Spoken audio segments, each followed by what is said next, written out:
Ay, saglit kuya, pwede din ba ako magpa-deliver sa'yo?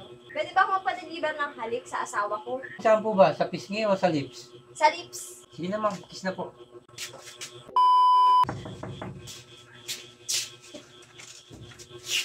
Ano po yun kuya? Ay ma'am, good evening po. Kayo ba si Nami? Ako nga, bakit? Ay ma'am, nagpa-deliver po kasi yung asawa ninyo ng yakap. Pa-receive na lang po ako ma'am. Napapa-deliver na pala ngayon ang yakap. Ay oo ma'am, kahit ano po pwedeng ipa-deliver sa amin. Ito ma'am yung yakap niya.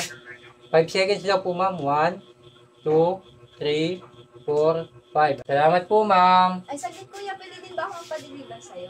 Oo ma'am, pwede po. Ano po bang ipapa-deliver ninyo? Pwede ba ako magpa-deliver ng halik sa asawa ko? Oo, pwede ma'am. Saan po ba? Sa pisngi o sa lips? Sa lips. Sa lips? O sige po ma'am. Saglit lang ma'am ha. Tatanggalin ko yung helmet po.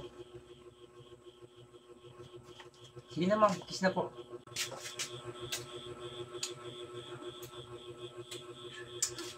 Okay na ba ma'am? Opo, magkano yun kuya?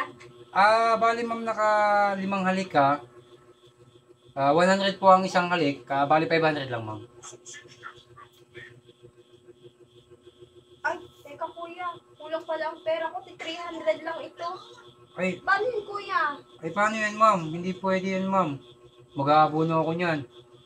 Magkano lang ma'am kinikita ko niyan? Magkano lang kinikita ko sa pag-deliver tapos mag-aabono pa ako ma'am. Hindi pwede yan ma'am. 300 lang kasi ang pera ko dito eh. Patay tayo dyan ma'am. Anong gagawin natin dyan? O sige, kung gusto nyo ma'am, babawasan na lang natin yung halik. Ibabalik ko na lang sa inyo yung 2 halik.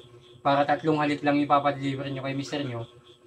300 lang yun. Pwede ba yun kuya? Pwede yun ibalik? Oo naman ma'am. Akin na ma'am yung 300. Sige, ayan. Ay, papirma na lang ulit ma'am dito na nagpa-deliver kayo. Ayan. Tapos ma'am yung 2 halik, ito po. Babalik ko na po.